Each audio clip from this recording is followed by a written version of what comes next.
La tercera parte de estas clases es entonces cómo se aplican los modelos matemáticos para algunas cosas muy importantes como pueden ser los modelos de ensayos de laboratorio. Los inmunoensayos son una parte muy importante en la medicina. Sin ellos en realidad la endocrinología no existiría como la conocemos ahora, y no solamente la endocrinología, sino todas las especialidades. Fue motivo de un premio Nobel de Fisiología y Medicina en 1959, en donde estos investigadores, Berson y Yalow, estudiaron y encontraron este método para detectar ciertas moléculas utilizando anticuerpos. Ellos estaban estudiando diabetes y lo que les interesaba era saber qué pasaba con la insulina de origen animal. Recordemos que la insulina animal tenía apenas unos cuantos años de haberse introducido en la medicina y no se sabía bien cuál era la fisiología o cuál era la cinética que seguía esta molécula dentro de los humanos una vez que se inyectaba. Lo que hicieron fue marcar la insulina con yodo 125. La insulina pues es una proteína y en esa proteína se pueden pegar algunas moléculas adicionales, y lo interesante aquí es que el yodo se puede pegar a los residuos de tirosina, de la misma manera en lo que los residuos de tirosina son capaces de pegarse fosfatos o algunos otros elementos y cambiar algunas de sus características. Pero en este caso lo que ellos hicieron fue pegar ese yodo radioactivo, inyectar la insulina en los pacientes y ver cómo se movía dentro del cuerpo. Y lo que se sabía también era que había ciertas diferencias entre los aminoácidos de los diferentes tipos de insulina, y específicamente la insulina bovina era la que se utilizaba porque era mucho más fácil de conseguir y en grandes volúmenes, pero la insulina bovina tiene una diferencia importante de unos cuantos aminoácidos respecto a la insulina humana, y cuando inyectaron la insulina a los pacientes, lo que se dieron cuenta es que aquellos pacientes que han utilizado la insulina por mucho tiempo tardaban más en eliminarlo. Entonces ellos supusieron que había algo que estaba retrasando la depuración de la insulina de la sangre de estos pacientes, sin que hubiera un sitio específico en donde esto se estaba presentando. O sea, no era en un órgano en donde se estaba deteniendo, sino que en general se depuraba más temprano, más lento, y ellos supusieron entonces que era posible que existieran anticuerpos, que se estaban formando anticuerpos contra la insulina de res por esa diferencia de aminoácidos. Y a pesar de que para nosotros esto parece ser algo muy lógico, recordemos que en aquellos tiempos nada de eso se sabía, la autoinmunidad y la respuesta inmune era algo bastante desconocido, pero lograron llevar este pensamiento hasta el punto donde dijeron, bueno, pues es que si lográramos sintetizar insulina humana, tendríamos mucho menos reacciones o tendríamos menos problemas que con una insulina de origen animal. Entonces, lo que se hizo a partir de la información que ellos generaron es que se produjeron anticuerpos contra ciertas proteínas. Entonces, en el caso, por ejemplo, de los primeros estudios que se hicieron, lo primero que se podía, o lo único que se podía hacer, era generar anticuerpos policlonales. Eso significa que eran contra muchos antígenos o contra muchas partes de una misma proteína o contra varias proteínas incluso. O sea, eran una respuesta inmunológica normal, común y corriente, en donde se pueden presentar respuestas de varios tipos. De manera sistemática en los laboratorios lo que se hace es que en el animalito se inyecta el antígeno que nosotros estamos intentando estudiar, como puede ser la insulina bovina, y entonces el cuerpo de este animalito, de este ratoncito, lo que va a hacer es generar esa respuesta inmunológica normal contra una proteína extraña, pero pues va a generar diversas respuestas inmunológicas y entonces va a generar también diferentes anticuerpos. Estos anticuerpos todos a lo mejor van a ir dirigidas contra el mismo antígeno, pero vamos a tener diferentes anticuerpos. También después se desarrolló lo que se utiliza más ahora cuando es posible son los anticuerpos monoclonales, pero estos anticuerpos monoclonales pues por supuesto requieren mucho más dinero en mucho más tiempo. Se hace lo mismo, se mete el antígeno y dentro del animalito, pero después lo que se hace es que se obtienen las células del vaso y se mezclan con células inmortales, con células de mieloma múltiple, y entonces se producen estas otras células que se llaman hibridomas, que tienen la capacidad de producir anticuerpos de manera infinita, pero nosotros a lo mejor vamos a obtener lo mismo, o sea, la misma respuesta inmunológica inespecífica del ratón. Entonces vamos a poder producir diferentes líneas celulares con diferentes tipos de anticuerpos, y entonces nosotros vamos a tener que seleccionar de todas estas células que salieron, de todos estos hibridomas, los separamos y cultivamos las que nos interesan. Entonces eso no es como que lo hacemos en un día normal. Sin embargo, lo que le venden a los laboratorios normales, comunes y corrientes como los de un hospital son los anticuerpos. Ya te venden todo depurado, ya sin las células del mieloma, ni los hibridomas, ni nada, sino nada más el puro anticuerpo depurado a partir de todo este proceso. Y actualmente lo más elegante y por supuesto lo más costoso es tener anticuerpos recombinantes. Entonces, tratando de evitar todo ese proceso de obtener células que no tenemos o células que no nos van a servir, cultivar o mantener animalitos en un bioterio que sale también muy caro, y estar manteniendo todo ese sistema finalmente resulta poco práctico. Lo que se ha hecho últimamente también es tener anticuerpos recombinantes. En este caso lo que se hace es que el antígeno que estamos buscando ya ni siquiera es el antígeno, se busca el gen que lo codifica, y ese gen se mete en el genoma de algún otro organismo, como puede ser una bacteria o puede ser un virus, y entonces volvemos una esclava a esta bacteria o a este virus, para que dentro de su genoma, cada vez que transcriba su genoma, transcriba también este gen que nosotros estamos buscando, y produzca un pedazo de péptido o un antígeno. O a lo mejor si la tiroglobulina mide todo el tamaño de la pantalla, a lo mejor solamente queremos que sea un anticuerpo en contra de un pedacito de esa proteína chiquita, y entonces le decimos a la bacteria que solamente produzca ese cachito de péptido, y entonces se produce el anticuerpo dirigido contra esa parte específica. Entonces, obviamente, pues estos son mucho más caros.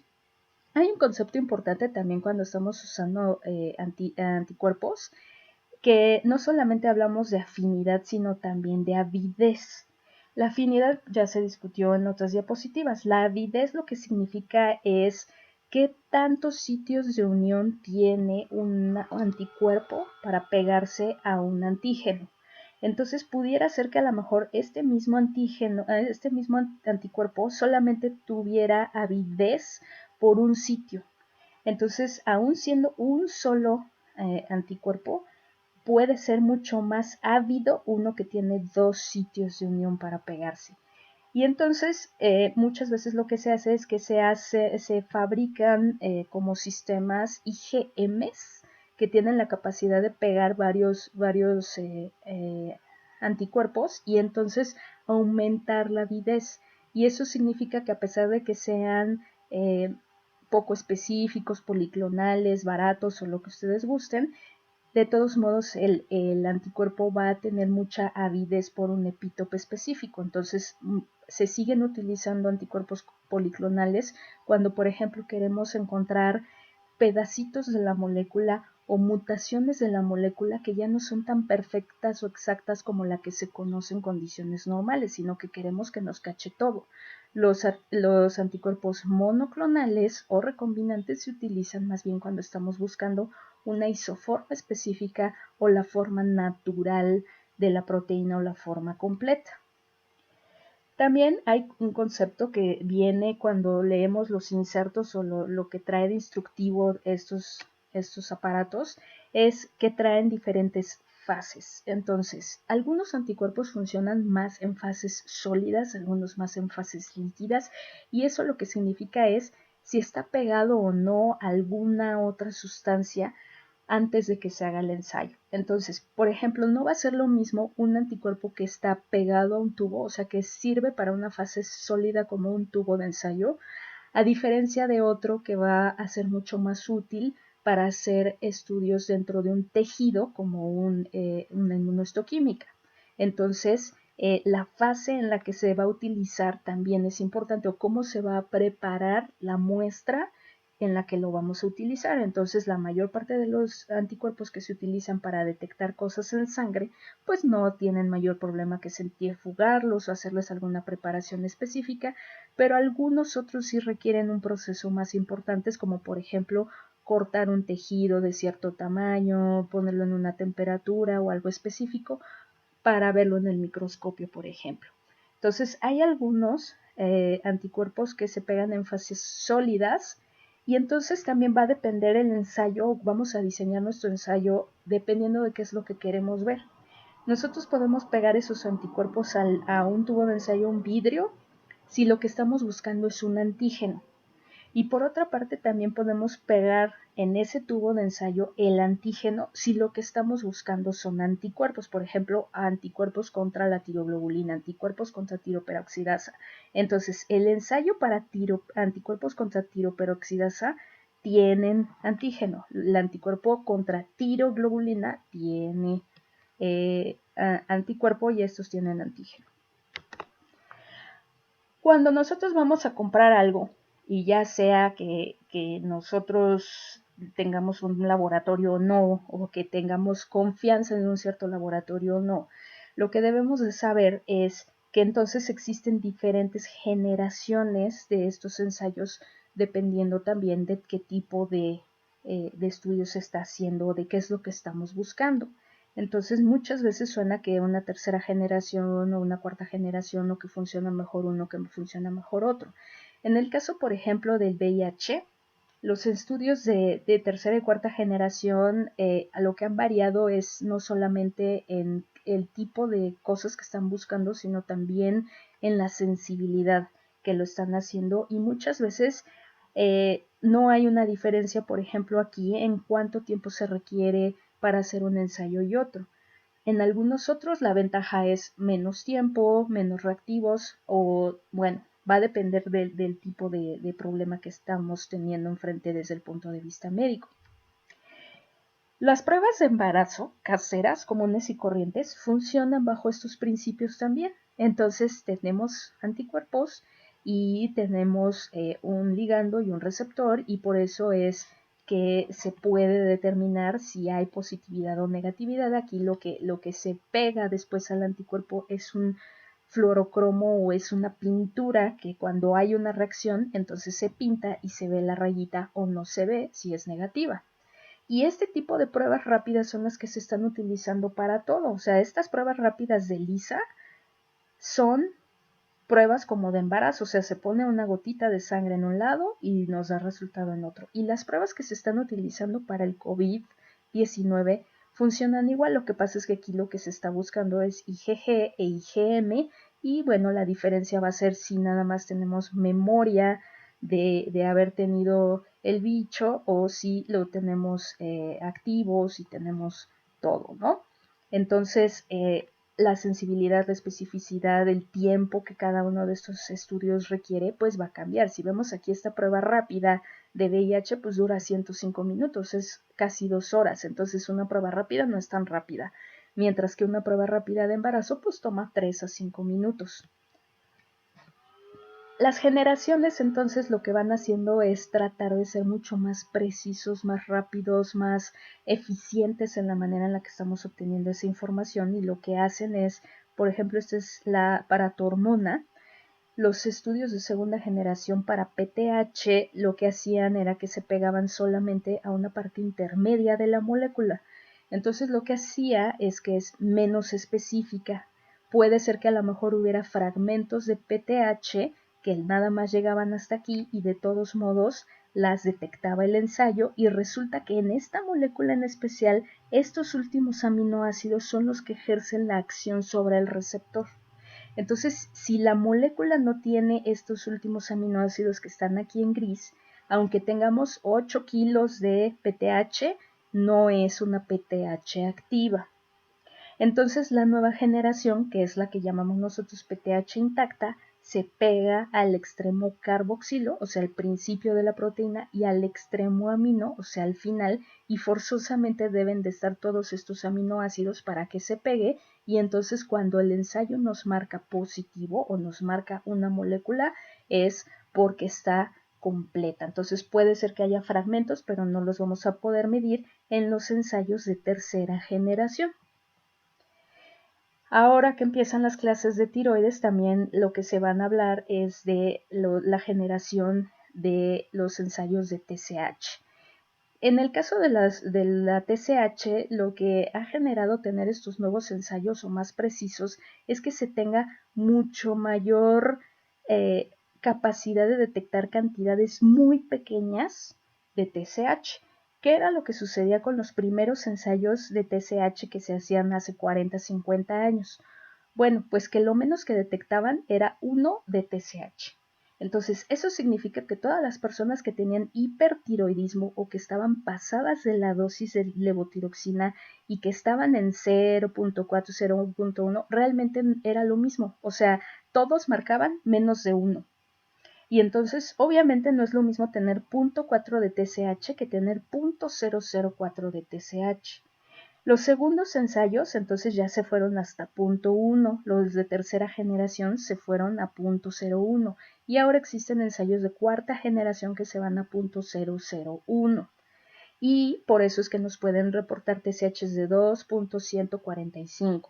Entonces, a lo mejor en condiciones normales pues no vamos a tener mucha diferencia si un paciente está eutiroideo o si está hipotiroideo, pero en el caso de los hipertiroideos, este avance es importante. En los pacientes que están sobresustituidos también es importante. Y entonces el radioinmunoensayo, pues lo que se hace es que tenemos un líquido, ponemos una cantidad conocida de antígeno no marcado que se llama frío, uno que es caliente o que está marcado, por ejemplo, con radioactividad o con yodo 125, una cantidad fija de anticuerpo, y los dejamos que se mezclen entre ellos y lo que va a suceder es que van a competir los antígenos por los anticuerpos y van a llegar a un punto de equilibrio. Vamos a echarles después polietilenglicol y todos aquellos complejos de ligando receptor se van a precipitar y solo nos van a quedar los libres. Entonces, lo que se hace es trazar esta curva estándar. Vamos a hacer este ensayo 10, 20, 30, 40, 50 veces. Entonces, vamos a poner poquito frío, más frío, más frío, más, cada vez más frío, y entonces entre más anticuerpo frío hay, pues entonces vamos a ir, esto se le llama ir desplazando la curva, o sea, le va a ir ganando el anticuerpo frío al caliente o al revés, el caliente al frío, por volumen, no tanto por afinidad. Los anticuerpos son importantes, pero entonces yo sé qué tanto le estoy echando y entonces puedo decir, bueno, con una concentración de tanto, entonces yo tengo esto marcado, y si yo con una concentración mucho más grande debe de estar más o menos en este punto. Y entonces se traza esta curva y esto lo tiene que hacer un laboratorio cada vez que cambian de ensayo. Y entonces, cuando ya nosotros llevamos la muestra de nuestro paciente, es una muestra fría, una muestra no marcada, y entonces la vamos a poner y no sabemos en dónde está, porque el paciente pues es un paciente y no sabemos si está hipotiroideo o no. Entonces lo vamos a poner, pero lo vamos a comparar contra esta curva estándar. Entonces, si el paciente me sale aquí, yo ya sé que entonces eso corresponde a una TSH de 0.2. Y entonces yo ya puedo confiar en que mi laboratorio me está dando un resultado válido o no. Estos son los resultados de las gráficas originales de Berson y Yalow, y entonces conforme fueron agregando concentración de los ligandos, vieron como la unida y la no unida, o la radioactiva y la no radioactiva, iban cambiando estas curvas, si lo ven aquí. Y entonces ellos hicieron todo este proceso y lo estandarizaron.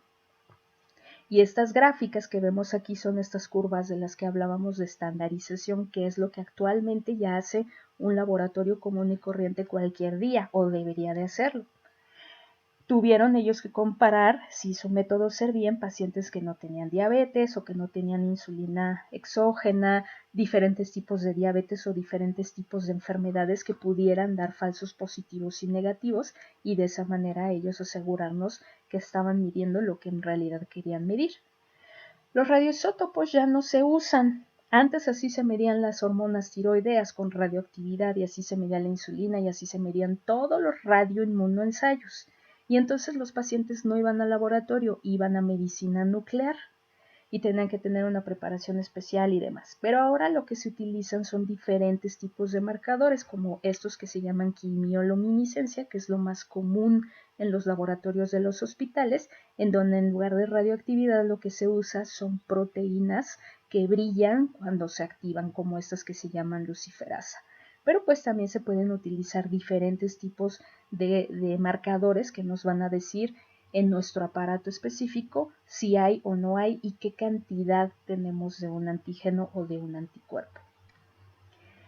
Y entonces la diferencia también puede ser en estos ensayos si los llamamos competitivos o no competitivos, es decir, si así como comentábamos en los ensayos previos, nada más dejábamos que flotaran ahí las cosas y por cercanía compitieran por los sitios en los receptores, lo que sucede es que hay una curva como esta previa cuando son competitivos, pero cuando se hace un ensayo que le llaman de tipo sándwich, es decir, se utilizan dos anticuerpos, primero el anticuerpo fijo, luego el antígeno y luego un segundo anticuerpo que se pega solamente a este antígeno cuando ya se pegó al primero y es cuando se activa, por ejemplo, la luciferasa.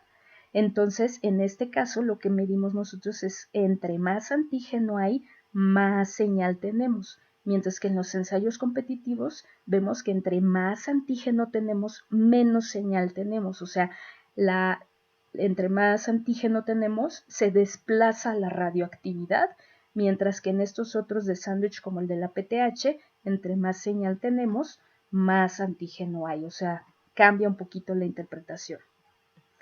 Entonces, un laboratorio decente tiene que cubrir todas estos requisitos para ser confiable y pues la mayor parte de ellos no lo hacen. O por ejemplo, los laboratorios miden con primera o segunda generación, por ejemplo, los del CIMI para perfiles tiroideos a veces miden hormonas totales nada más porque son más fáciles de medir o no requieren tanto control, pero si tu paciente tiene una alteración muy específica, a lo mejor vas a necesitar un ensayo de tercera o cuarta generación y pues sí vas a necesitar un laboratorio que te garantice todo esto.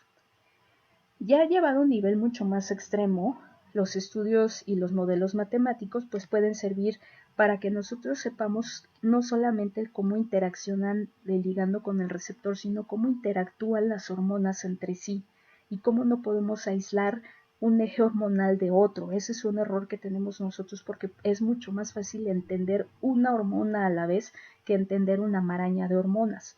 Pero entender la complejidad entre ellas y las relaciones que tienen entre ellas y de que si se secreta una no se puede secretar la otra o que si aumenta una aumenta la otra, depende de estos modelos matemáticos porque también va a variar según la especie, según el estado fisiológico, si hay un embarazo, la edad y demás. Entonces, no nos vemos nosotros estos modelos matemáticos hasta el punto del cálculo, pero sí es importante conocer que existen. En conclusión, los endocrinólogos y en general los médicos que trabajan con este tipo de ensayos y de información deben de conocer todas estas clases y recordarlas, todas aquellas clases que todos odian en la escuela, la física, matemática, química, biología, porque no podemos saber nada más qué pasa, sino tenemos que saber por qué. Y eso es lo que a un especialista lo convierte en un especialista, en un técnico. No es nada más darle el medicamento a un paciente y esperar un resultado, sino saber cuál es el proceso que está sucediendo en medio. Porque si no salen las cosas como nosotros estábamos esperando, no vamos a poder saber en dónde está el error, en dónde está la falla y cómo se puede resolver para que un paciente pueda tener el resultado para su salud.